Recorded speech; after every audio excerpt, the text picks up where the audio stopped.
City corporation ও জেলা পরিষদে অবৈধভাবে প্রশাসক নিয়োগের মাধ্যমে সরকার গণতান্ত্রিক ধারাবাহিকতার উপর আঘাত করেছে বলে অভিযোগ করেছেন জামায়াতে ইসলামীর সহকারী সেক্রেটারি জেনারেল মাওলানা আব্দুল হালিম।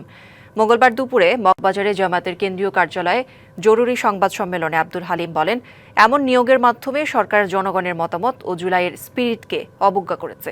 গণতন্ত্রের বিপক্ষে তাদের অবস্থান জনগণ ভালোভাবে নেবে না, এমন মন্তব্য তার।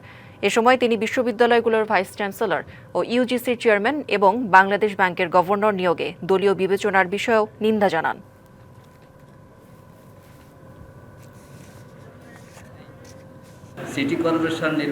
সিটি কর্পোরেশন এবং জেলা পরিষদে যে অন্যায়ভাবে প্রশাসক নিয়োগের যে সরকার সিদ্ধান্ত নিয়েছে, আমরা এটা তীব্র প্রতিবাদ জানাচ্ছি এবং আমরা মনে করি যে এটা গণতান্ত্রিক রীতিকে ব্রেক করে সরকার এই কাজটা করেছে।